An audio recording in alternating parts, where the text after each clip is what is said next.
Captain Dr. Idahosa Wells Okunbo. Press statement. An open letter to President MUHAMMADU Buhari and the good people of Edo State. Please urge Governor Godwin Obaseki to leave me alone. I have for some time now experienced an unprecedented dose of orchestrated bashings and campaign of calumny calculated to malign my person and cast aspersions on my hard-earned reputation. This part of coordinated attacks with the attendant mode of vicious execution can best be described as the unconscionable actions by attack dogs and hirelings of desperate Edo State Government on the watch of Governor Godwin Obaseki. After a deep evaluation of the seamless attacks and poisonous bitterness against my person, I have come to the conclusion that as a good-hearted Edosan, I do not deserve the embarrassing treatment. My pedigree would never ever allow me to deliberately concoct any wrong against my state and its governor, Mr. Godwin Obaseki, who today, by the grace of God, enjoys the mandate of the good people of Edo State to preside over their affairs. I am, however, shocked, bewildered, and pained to observe that despite my very sincere, robust, and stated commitment to support the anticipated pace of infrastructure development, progress, and other social investment initiatives through the deployment of my modest goodwill and network of capital, for which I am eternally grateful to God, alas, the response has been to paint my person with a tab brush of public odium that verges on mischief. I have, regardless of this very unpleasant experience, remained a lover and promoter of peace and will continue to be at peace with myself and most members of the society, but which by the governor's actions and inactions, it has become impossible. My contributions to peace, progress, and visible development of the economy of the state, pursuant to our collective aspirations and shared commitment, remain a fait accompli. These contributions are self-sacrificing without necessarily expecting any iota of reciprocal gesture or patronage from the government of Edo State. I therefore find it sickening and incomprehensible to understand or accept any justification for the series of sustained violent attacks against my person in the social and print media by some agents of Edo State Government. My long and trusted acquaintances of very many years will attest to my unrepentant fidelity to principles and facts. They know that I would not, through distortion of facts, destroy the integrity of such values to gain undue relevance, unnecessary attention, and sympathy. To be sure, I state the fact of matters as they are to the best of my ability, good conscience, and the fear of God. It is therefore in this context that I set out to address contending issues in this statement. Pursuant to my personal convictions and without any fear of contradictions, I have solidly supported the administration of Governor Godwin Obaseki without employing rhetoric but verifiable evidence of actuality in the last 3 years of his administration. These very modest contributions of solidarity include but not limited to: 1. In 2016, on assumption of office, I met with Governor Godwin Obaseki to discuss several ways of driving foreign investment and ultimately making Edo State an investment hub. Pursuant to this objective, I immediately sponsored the governor and his team of officials on an investment pathfinder's trip to China. This was done pursuant to my firm conviction in private sector led participation as being the key to economic and industrial development of the state. 2. As a show of reinforcement of solidarity for the governor's mandate, when I was invited to the Edo Convention in Toronto, Canada, I again demonstrated my support for the governor by my speech, where I encouraged everyone to support his administration and also, on that occasion, donated 5 houses worth 50 million naira to support his housing project located in Benin City towards helping our Edo brothers and sisters in the diaspora, all in a sustained campaign to share his vision because I believed in the development templates which he sold to me, and this I wholeheartedly accepted. 3. My advocacy to the political class and other critical Edo stakeholders on the need to embrace the virtue of patience with Governor Obaseki as a settle down for governance and infrastructure development remains legendary. This I did with a lot of passion without the least expectation for reward in any form. I was filled with ecstasy that Edo State had a new sheriff in town, an illustrious son with a private sector background who had stepped in the saddle to pilot our dear state in a direction of development and prosperity. I never knew all this were illusory. 4. Very recently, I joined some well-meaning sons and daughters of Edo State to donate generously to the governor's COVID-19 Relief Fund campaign. How much supportive could I have been? It is instructive to mention that when the governor requested my daughter to work with his administration, I obliged him, even though the little allowance, which was only sustained for 5 months and stopped, had to be subsidized from my office and none thereafter. In the bid to reinforce my support for the governor, I purchased a brand new Toyota Hilux van to enable her discharge her responsibilities effectively on the project she was assigned. From then on, she has neither earned from Edo State Government nor does she owe the state one kobo to the best of my knowledge. My dear people of Edo State, the fundamental question yearning for answer is, what wrong did I commit for identifying with Governor Obaseki and galvanizing support for his administration? In the course of time, I heard he started having issues with former Governor Comrade Adams Aliu Oshomole, and I was quite worried and vehemently pleaded with him to settle whatever the issue were and embrace the path of peace in the interest of the good people of Edo State. As a stakeholder in the state, I advised on the need to allow wisdom drive his decision-making processes. I emphasized the critical position of leadership he occupies. I further espoused the virtues of patience and sacrifice in public service, as I considered this a sine qua non to achieving one's vision. Following a series of complaints of abandonment by his friends and associates from the political class who knew my relationship with the governor, I recommended to the governor to bifurcate between politics and governance. I recommended the need to appoint a trusted and experienced politician to bridge the gap and manage his relationship with the political wing of his administration so as to avoid distraction as he faces the onerous task of stirring the business of moving the state towards economic and development prosperity.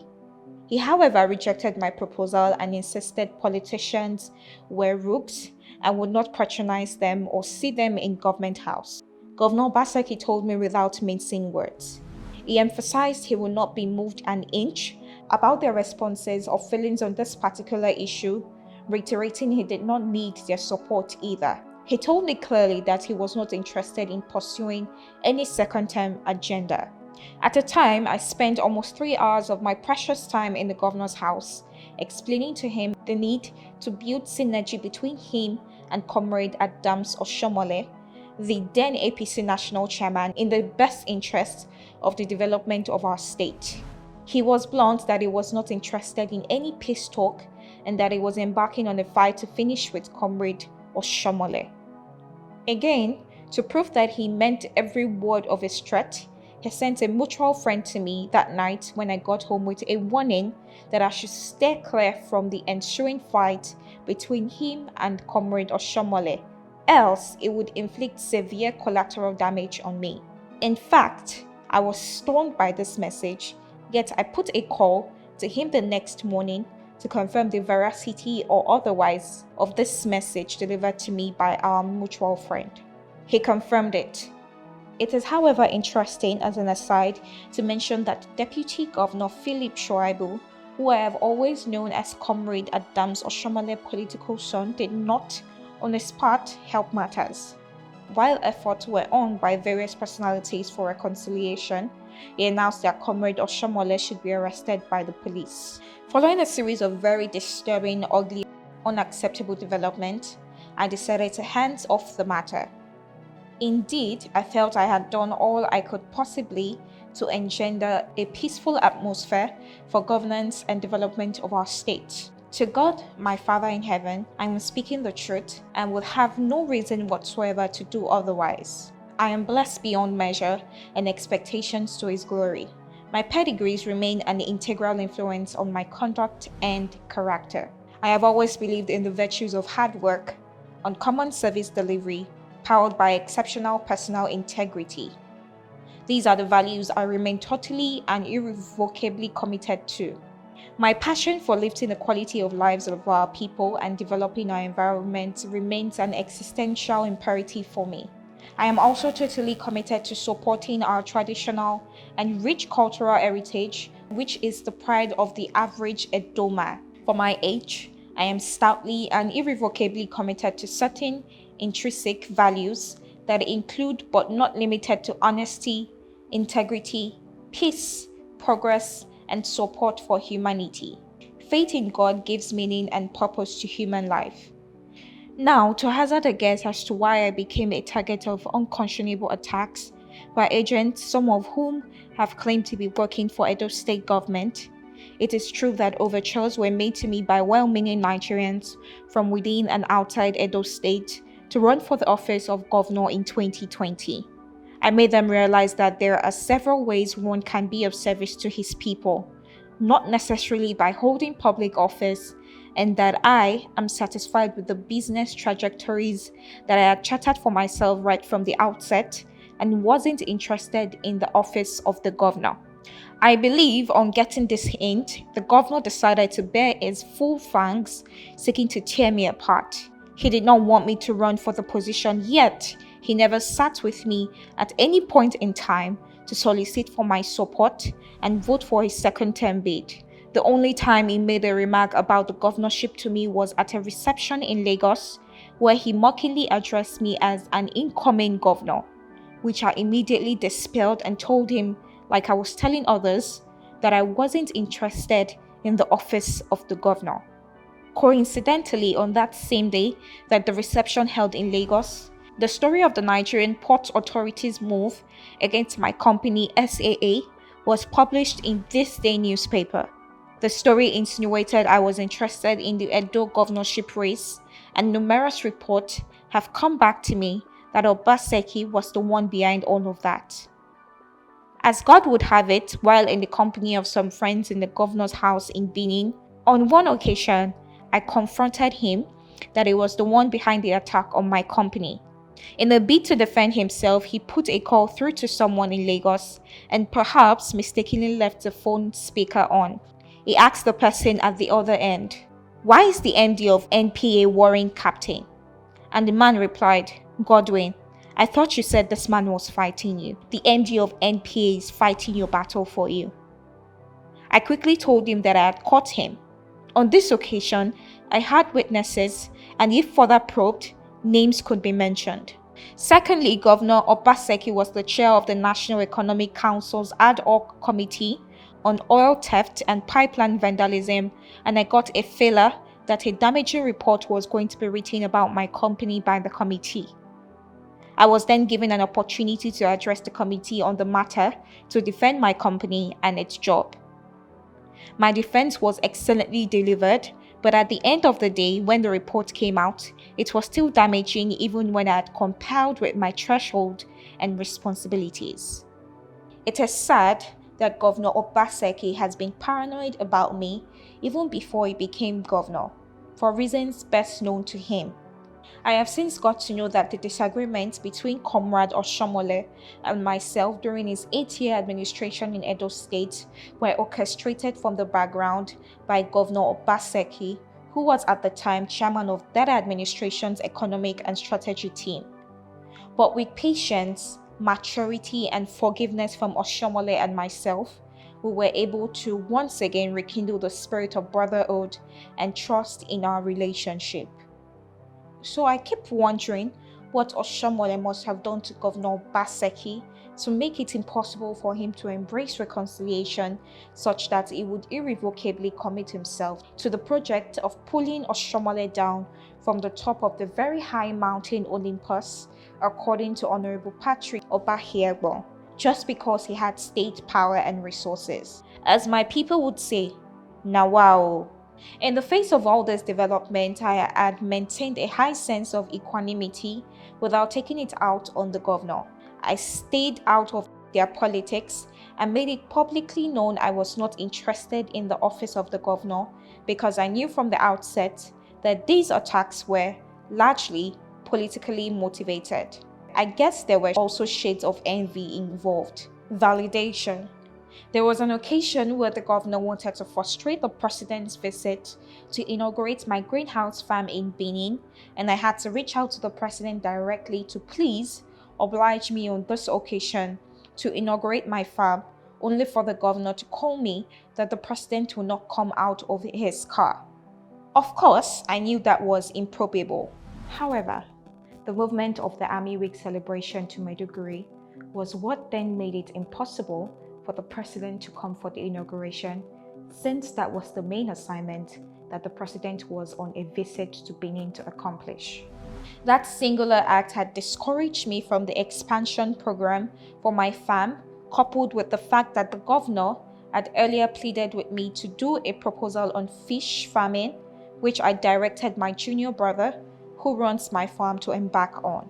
Following a successful submission of the proposal, having invested so much hard work, resources, and time, he was blocked out after the money was collected from the Central Bank of Nigeria for its actualization, and as a matter of fact, the project never happened, to our greatest surprise. All this and more had discouraged me from further investment in the expansion of my farm and also further investment in Edo, because the business environment was now looking a little bit too toxic and harsh for my liking.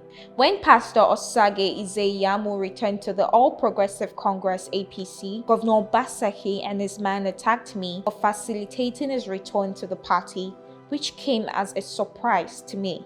Pastor Izeyamu is not unknown to many people as a politician and as a Nigerian.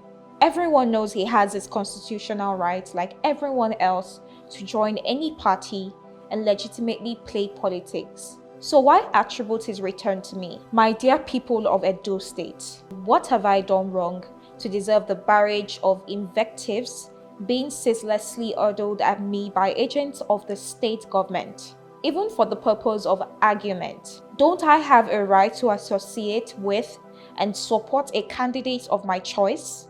I have built enormous goodwill in Edo State, which money cannot buy. Regardless, I had issued statements severally calling out for them to leave me out of their politics. It is very regrettable and saddening that my name has now been dragged within Edo State political firmament, where I have never even harbored any personal interest to run for any political position.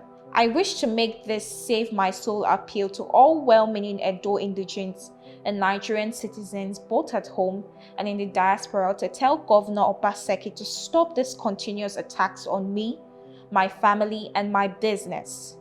I have been told how they intend to burn my farm and revoke the certificates of occupancy of all my houses in Benin City.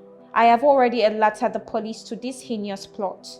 But what have I done to deserve this bellicose treatment? My good people of Edo State, I have always wished for a state where we can have a desirable atmosphere to bring about investment opportunities and create employment for our teeming youth population. There is nothing I desire from the state government other than to create an enabling environment for me to bring investments back home, create opportunities for employment, and in the long run, retire peacefully in my old age. I call on our people to tell Governor Obaseki and his team to leave me alone to exercise my fundamental human rights, and in particular, allow me exercise my freedom of choice without intimidation and blackmail. I am sincerely worried about the desperation and the intolerance of the governor. I am honestly worried that these agents and hirelings may go behind the limits of their mandate at the risk of my life and that of my family, including the destruction of my personal and corporate investments, which have taken me decades to put up in place. I have never before experienced this high level of intolerance, wickedness, and envy from anybody in my life until now, from a so-called friend and fellow Benin man. My dear people of Edo State, I plead with you to save my soul from the hands of the Edo State Government. As it is, I cannot fight any government, and even if I can, I am not interested in doing so, and if so pushed, will surely fight within the ambit of the laws of the Federal Republic of Nigeria. The Edo government should therefore be told to leave me alone. Today, those who are fighting me have the machinery of government to do so on spurious claims that I have been funding all activities of the opposition against the governor. My philanthropic gestures, charity works, and compassionate heart to bless fellow human beings is not tantamount to misplaced spending. These are humanitarian enterprises to which I have committed my entire life. I am not in any way associated with imprudent spending on sponsorship of opposition against the governor or anybody for that matter. It is also very sad that they kept hammering on financial sponsorship while underrating my enormous wealth of goodwill, which is far more than money they solely rely on. Against the backdrop of these scenarios and regardless of the attacks on me, my admirers and the teeming youths who see me as their role model and goodwill ambassador need not be told, as they know where I stand on the critical issue of choice of the next governor of Edo State in order to move our state forward towards rapid development and economic prosperity.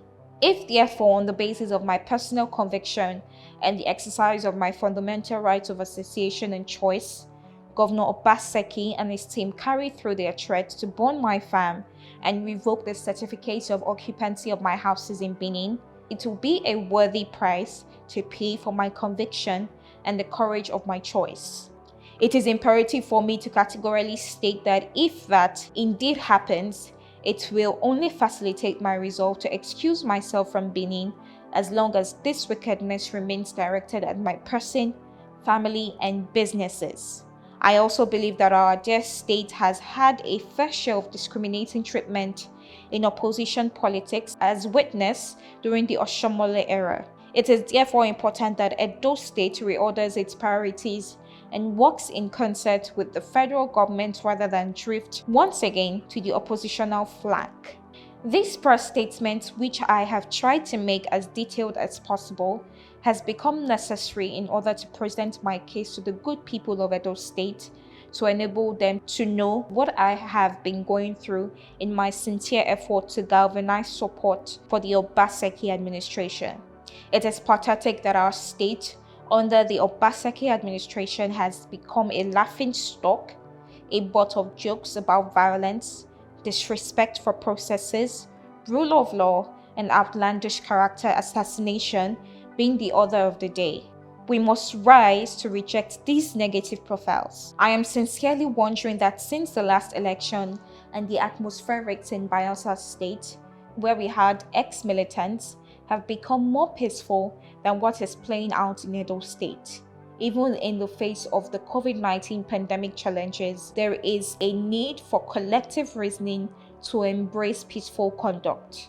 Human lives are sacred, and the governorship ambition of any man-caring and God-fearing candidate should not be more important than the blood of any man or woman. We need peace and harmony in the coming days, months, and perhaps years ahead. It is significant to place on record that I am not using this medium to seek for settlement because I have already chosen my path, to wit to align with the federal government of Nigeria in this circumstance in order to realize the goal of developing our dear state. My dear brothers and sisters of Edo State, without a modicum of doubt, I have remained steadfast, resolute, and irrevocably committed to the peace, progress, and development of our state through various initiatives. I have gracefully, to the glory of my Creator, gleefully shared God's bountiful blessings to my deserving brothers and sisters in the face of plethora of challenges and hunger that I see on the faces of my fellow citizens who manage to reach out to me. This has remained my hallmark and imperative with a view to alleviating poverty while also reducing huge dependence on Edo State's perceived lean resources following ceaseless lamentations about the ingratitude of the state governor to a large community of those who helped him to power but who he abandoned on assumption of office. My assistance to deserving citizens has been carried out within the limits of God's compassion and mercy on my life, and I have never been noisy about it. Yet, Governor Obaseki seeks to destroy my personal and business interests that I have solidly built in the last 32 years when I retired as a certified commercial pilot at the age of 30 to chart the business trajectory. My dear good people of Nigeria and Edo State in particular, in conclusion, if I could suffer all this injustice for no just cause, so you can imagine how many innocent citizens of Edo State that Godwin Obaseki and his agents would have been standing on their necks that can't breathe. God bless you all. Long live my good people of Edo State. Long live Edo State. Long live the Federal Republic of Nigeria. He said. Signed, Captain Dr. Idahosa Wells Okunbo, JP.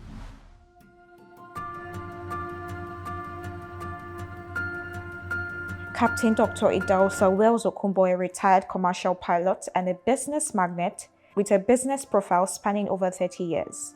At the age of 21, he graduated from the Nigerian Civil Aviation Training Center, Zaria, as a professional commercial pilot. He established Olison Ventures Limited, a company focused on procurement in the oil and gas sector, and since then, his business interests have grown in leaps and bounds. Owing to the receptiveness in the Niger Delta region of Nigeria, Captain Okunbo set up Ocean Marine Security Limited, a pioneer marine security company responsible for offshore assets protection for major oil companies in Nigeria. In 1997, as part of his contribution to Nigeria's electoral process, Captain Okunbo was the leader of a business team that nurtured the idea that led to the introduction of transparent ballot boxes for use in Nigeria's election. He also participated in numerous national and international fora as a resource person and has been honored by different organizations and institutions. In 2007, this distinguished gentleman was honored with the Justice of the Peace in recognition of his outstanding contribution to the promotion of peace and good governance, as well as development of his constituency. An honorary doctorate degree was conferred upon him by the prestigious University of Benin for his contribution and benevolence to humanity, as well as his achievements as an entrepreneur. Captain Dr. Idahosa Wells Okunbo, affectionately known as Captain Hosa, is an accomplished businessman, philanthropist, and a source of inspiration for the Nigerian youth. He is a man of integrity, hard work, equity, and fair play, and of course, an unrepentant believer in the rule of law. This great protector of human values is happily married and blessed with children.